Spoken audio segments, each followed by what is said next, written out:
Bueno, buenos días a todos, queridos hermanos, en este día 18 de marzo, que Dios ha preparado desde toda la eternidad.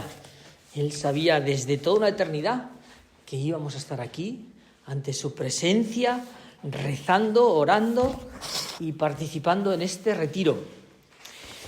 Y lo hacemos en medio de esta Cuaresma, ya casi en las vísperas de la fiesta de la solemnidad de San José.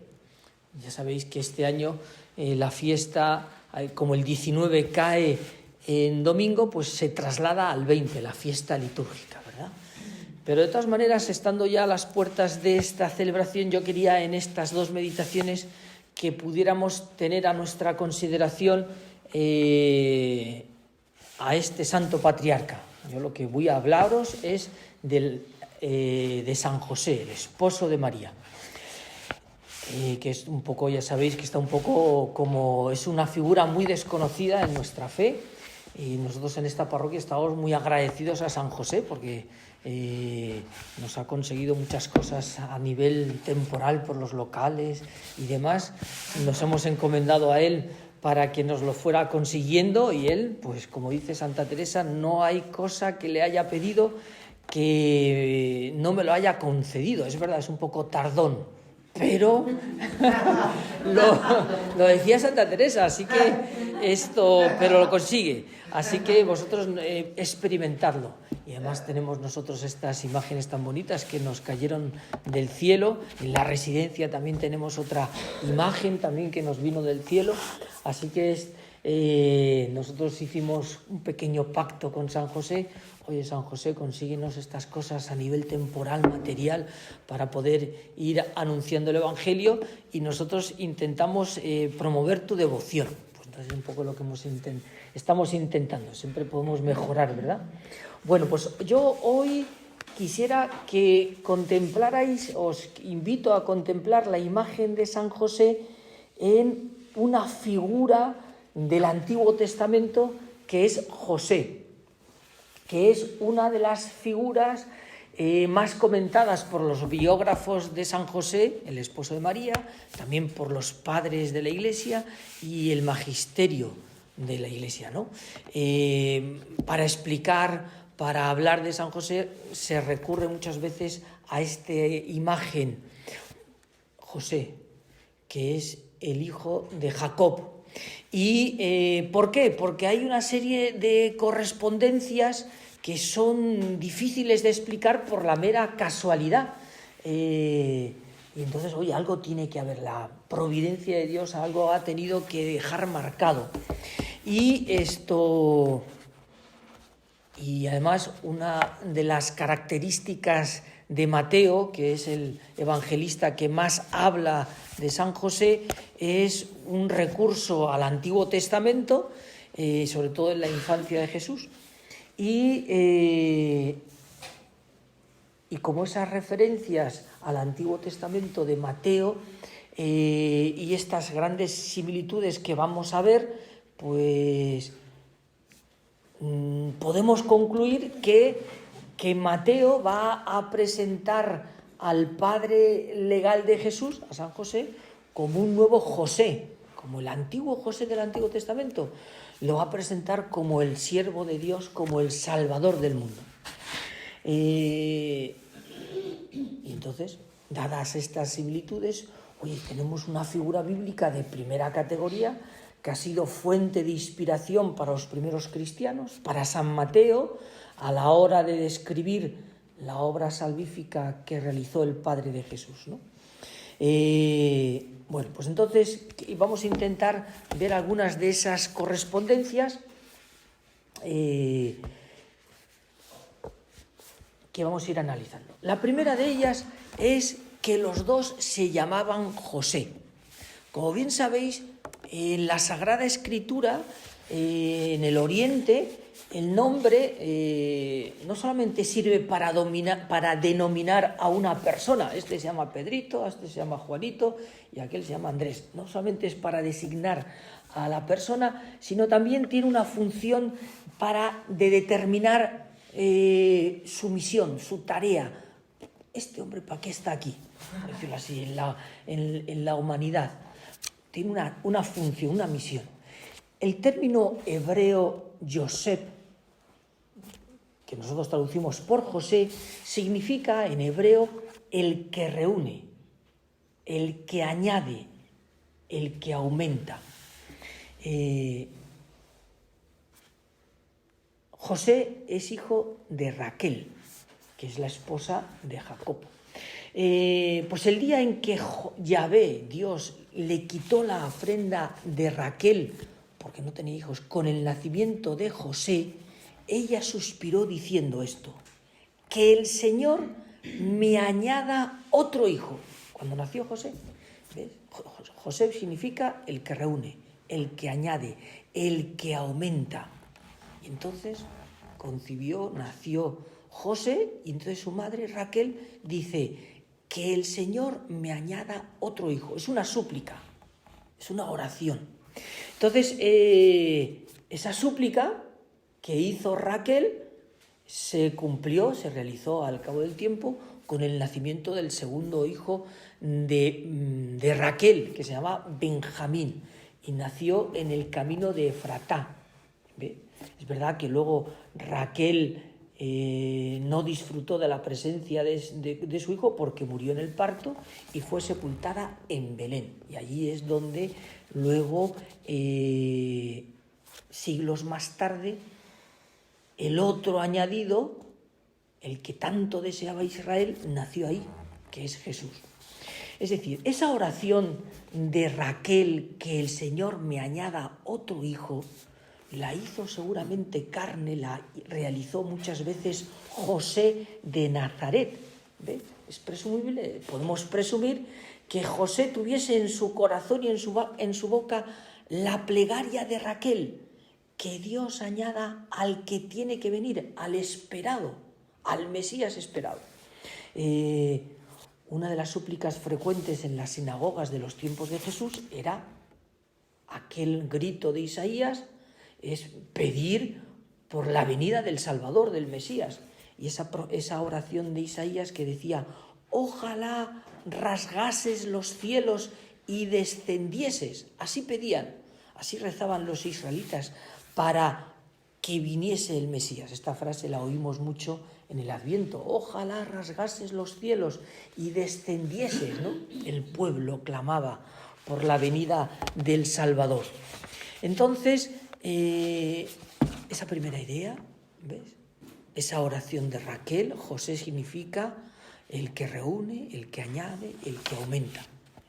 Los rabinos, que son los estudiosos del Antiguo Testamento en el pueblo de Israel, cuando comentan la creación del género humano, dicen que el Todopoderoso, que ocupa todo el universo, lo inunda, lo abarca, dicen los rabinos que cuando el Todopoderoso creó un espacio para el hombre, aumentó, como que añadió, como que hizo más grande el universo, como aumentó espacio para que el hombre existiese, ¿ves?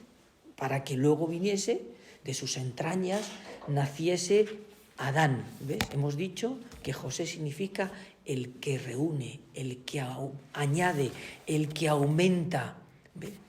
Entonces Dios Todopoderoso tiene esa manera de ser, es el ser de Dios, que añade, que aumenta, que crea, ¿ves? Entonces,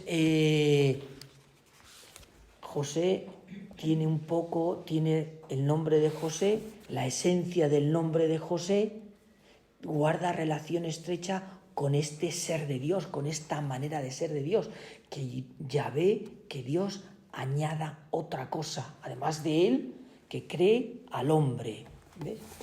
Bueno, pues todos ya tenemos en mente que el que aumenta, el que añade, si José, el padre de Jesús, se llama así, tenemos que ese otro, el que se añade, el que se aumenta, en la historia de la salvación es Moisés. Qué bien. Adelante, podéis pasar si queréis. Es el Mesías, ¿no? Entonces José significa el que, adelante, el que se añade, el que se aumenta, ¿ves? Entonces los dos nombres tienen un poco de similitud, ¿ves? Bueno, pues tenemos esa primera gran enseñanza. ¿Por qué tantos autores sagrados? ¿Por qué se han fijado en José? Porque los dos se llaman José, porque es el que añade, el que aumenta. ¿Ve? José va a hacer posible que venga el esperado, el añadido, el que todos esperamos. Primera característica. Otra característica de los dos es que los dos son llamados justos. José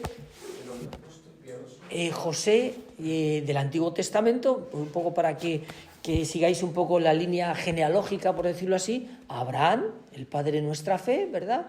Que lo hemos escuchado, su vocación en estos domingos de Cuaresma. Abraham tiene como a su hijo Isaac, el hijo de la promesa, que luego intentó sacrificarlo y Dios le detuvo, el ángel. Abraham tuvo como hijo a Isaac, e Isaac luego tuvo dos hijos, Jacob y Esaú. Esaú, por ese pasaje, es el primogénito y vendió la primogenitura por un plato de lentejas, ¿verdad? Suena ese suceso, ¿verdad? Y entonces Isaac, en vez de escogió a Esaú, escogió a Jacob.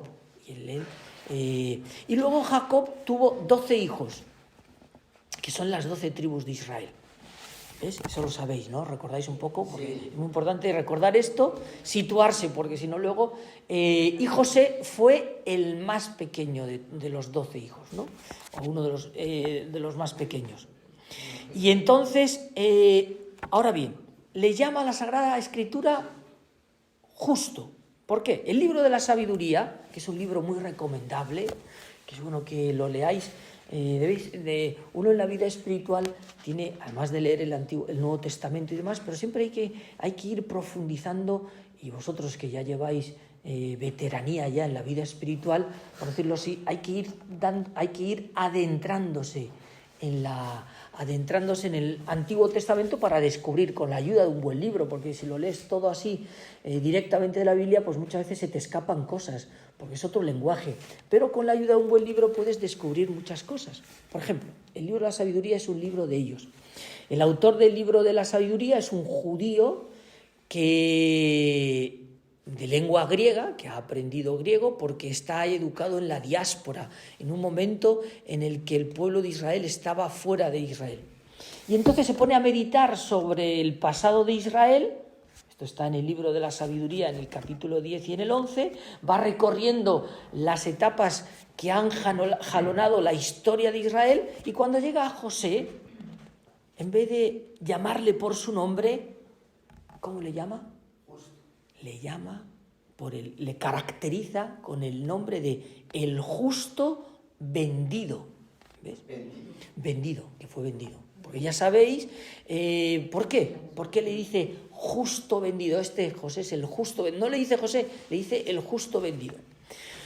Porque Jacob, de los 12 hijos que tuvo, tenía su predilección en José, que era uno de los más pequeños. Tenía otro por detrás, que era Benjamín. Y entonces era el hijo de la ancianidad. Y entonces gozaba del favor especial de su padre. Y prueba de ello, recordaréis cómo José le honró con una túnica de una manga larga especial. Y entonces en el Antiguo Testamento no es como nosotros. Nosotros cuando queremos dar un premio, damos una condecoración, ¿verdad? Y entonces a los chicos que acaban la ESO o acaban la etapa de sexto de primaria le dan como una, ¿cómo se llama esto? Una orla, ¿no? ¿Cómo se llama? Una banda, ¿no? ¿Cómo tiene un nombre? ¿Cómo se llama esto que le dan? Una beca, ¿ve? Le da una beca, le da así como una especie de estola, ¿no? Como de recuerdo y tal. Y entonces se suele llamar así, algunos le llaman beca, bueno, tiene varios nombres.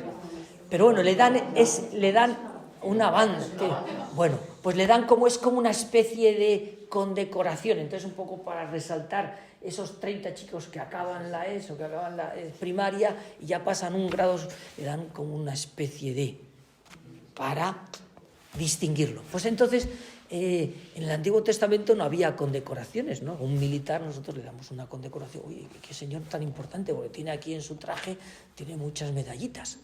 ¿Verdad? En aquel entonces no, le daban un vestido. Por eso la parábola del hijo pródigo, ¿ves?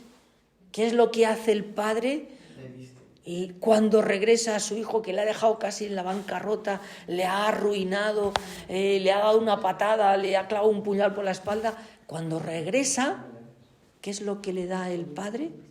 Un vestido. Para decirle, oye, para que todos vean, todos los que están aquí, los criados, mi familia, el pueblo, que este hijo que se fue y me dejó en la ruina, ahora entra con la predilección de mi corazón. Eso es Dios. Que por más que le demos la espalda, por más que le clavemos el puñal, metafóricamente, al Señor, y le demos la espalda, Él sigue conservando en su corazón la predilección. Claro, entonces Jacob le da, toma, hijito mío, para que todo el mundo, tú eres mi predilecto. Yo entre todos te escojo a ti. Y entonces entonces eso a los hermanos les producía un poco de envidia, ¿no? De rencor, y además, pues este muchacho, José, pues también tenía un carácter visionario, o sea, tenía sueños, tal, y era distinto, era un chico distinto a los demás. Entonces, en todos los hermanos le causó envidia, y por eso luego, como bien sabéis, le vendieron. Entonces, todo esto lo podéis ver en el libro del Génesis, en el capítulo 37 al 50, y es bueno que luego vosotros lo leáis en vuestra casa y saboreéis todas estas ideas que vamos a ver en este retiro, ¿no? Y entonces el libro, un pequeño excursus, en el Antiguo Testamento hay 4 referencias a José de Egipto, ¿no? Y en el Nuevo Testamento tenemos 2, ¿no? Por ejemplo, en el Salmo 105 va a contar la historia de José como una manifestación de la fidelidad de Dios. Fue Dios el que preparó el camino para que José llevase a todo su pueblo de Israel a Egipto. ¿Ves? Ay, Dios, cómo cuidaba, velaba el Dios por su pueblo de Israel. ¿Ves? Qué bonito, ¿ves? Eso que parece a nosotros nos puede parecer un poco como que, oye, ahora tener que emigrar, pasar hambre, son todas calamidades, dificultades, y Dios todo es un camino de providencia, toda la historia de José, cómo Dios va cuidando a su pueblo, porque va buscando un sitio para que no muera de hambre. ¿Ves? Nosotros tenemos que acostumbrarnos a ver nuestra historia, nuestra vida con esa visión sobrenatural, que es Dios el que va preparando nuestro camino, se va anticipando, ¿ves? No tanto como una pérdida, ¿ves? El pueblo de Israel podría haber dicho, oye, ya vamos a perder aquí nuestro terreno, nuestra casa. No, pero Dios conduce a su pueblo, lo lleva a Egipto, para que luego pueda experimentar algo mucho mayor, que es ese éxodo, esa manifestación de poder, de la grandeza de Dios, de que Dios es todopoderoso y conduce la historia de la humanidad. ¿Ves? Pues así lo presenta el Salmo 105. Por ejemplo, el libro del Eclesiástico, en el capítulo 49, versículo 15, dice que no hubo ninguno nacido como José. Imagínate, para que ese autor diga, entre todos los nacidos, ninguno como José. Oye, ¿qué tuvo que tener este hombre, ¿no? ¿Qué enseñanzas? ¿Cómo se tuvo que comportar para que el autor sagrado diga eso? Además, ninguno como José, porque era uno de los más pequeños, y además era el señor de sus hermanos, porque luego sus hermanos pudieron salvarse gracias a él, y además fue el sustentador de su pueblo. Gracias a él su pueblo no murió. Y luego el libro de la sabiduría, en el capítulo 10, versículo 15, pues va a resaltar la acción providente de la sabiduría divina, que va a acompañar a este justo que es perseguido. ¿Ve? Y la sabiduría divina le acompaña a José y luego le va a exaltar por encima de los opresores, ¿no? Qué bien. Entonces, todos estos textos bíblicos, ve Salmo 105, el primer libro de los Macabeos en el capítulo 2, Eclesiástico en el 49, la sabiduría en el libro 10, ¿qué dice? ¿Cuál es la tónica de todos estos pasajes que podemos recorrer en nuestra oración? Que Dios asiste con fidelidad a su pueblo. Dios no falla. Dios no te va a fallar nunca. Aunque parezca que estás ahí bajo el peso de la cruz, no te falla nunca. Y luego, ¿qué resalta estos textos? Y luego los meditáis y demás, que el justo siempre es fiel también en medio de la persecución, ¿no? Por eso es presentado como un modelo. José de Egipto es un modelo para todos nosotros, ¿ve? Porque en medio de la persecución se mantuvo fiel. Como Dios es fiel, el justo también es fiel. Bien.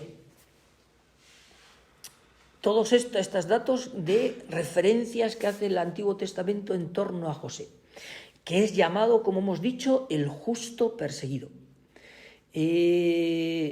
Los salmos utilizan una palabra hebrea que es sadik, para decir justo, ¿ve? Y entonces también dicen los salmos que el sadik, el justo, dice los salmos que al justo todo lo que emprende le sale bien. Dios premia, ¿ves? Todo lo que emprende sale bien. Dice el Salmo 1, ¿ve? El Salmo 1 dice: vendido como esclavo, prosperó en el servicio de Putifar, porque luego estuvo allí luego lo constituyó administrador de su casa, ¿ves? Al justo. Dios le acompaña, ¿ves? Salmo 1:3, fue vendido como esclavo, pero prosperó en el servicio de Putifar hasta tal grado que fue nombrado administrador de la casa de Putifar.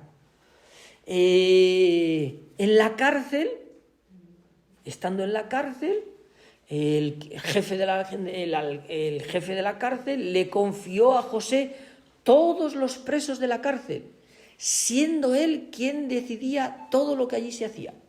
Imagínate, ¿ves? Todo lo que emprende le sale bien.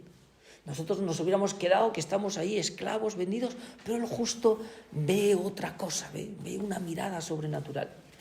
Y luego también, lo vemos también en Génesis, esto está en Génesis 39:4, 39:22, y en el capítulo 43 vemos cómo el faraón lo puso al frente de su casa y de su pueblo, ¿ves? Y todas estas, ¿ves? Al justo todo lo que emprende le sale bien, ¿ves? Y además esta justicia llegó a su plenitud cuando, movido a compasión, ejerció la misericordia con sus hermanos. ¿Ves? Que, como bien recordáis, esto porque pasando calamidad a su pueblo, se acercaron unos allí a Egipto a ver si les ayudaban. Jacob mandó a sus hijos: oye, vete allí a Egipto, que dicen que tienen mucha abundancia, a ver si nos puede echar un cable.